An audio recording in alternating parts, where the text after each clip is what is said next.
There's one thing that I've learned: if I can stay out of the reactivity of the moment and hold the spaciousness, oftentimes the very thing that I thought was so important resolves itself. And so, and this is, I'm using this as a small example. We all have our examples in our lives. But without that ability to connect with others, I will fall into my pain story. I will fall into my habituated pattern, which is dangerous ground because it isolates me, it removes me from the ability to stay in the grounding of forgiveness, of the heart, of kindness, of compassion. And so in practicing coming back to whatever the object is, it gives me that really simple but profound teaching. What is this? It moves me from reactivity to curiosity.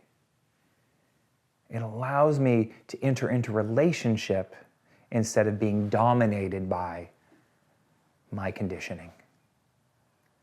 And this is what I think we mean by this idea of, not identifying with something, of not seeing it as that's mine, right?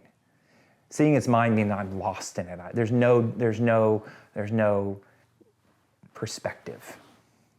And so this is just giving me some perspective.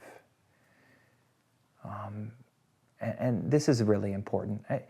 The other thing, of course, that meditation teaches me is this, what I'm talking about is this thing that I had read in a recovery text once. It said, stop and pause when agitated. If I knew how to do that, I wouldn't need this. So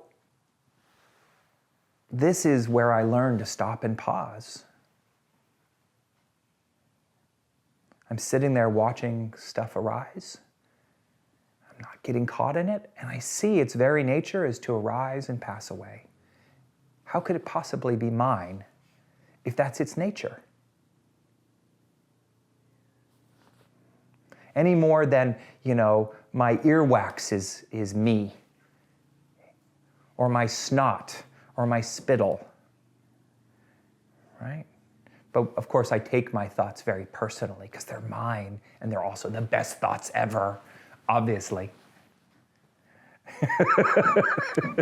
So this really gives me that ability to not take things so personally, and to really then, in that space, to be able to meet the world with kindness and compassion, which is really the only wise response to anger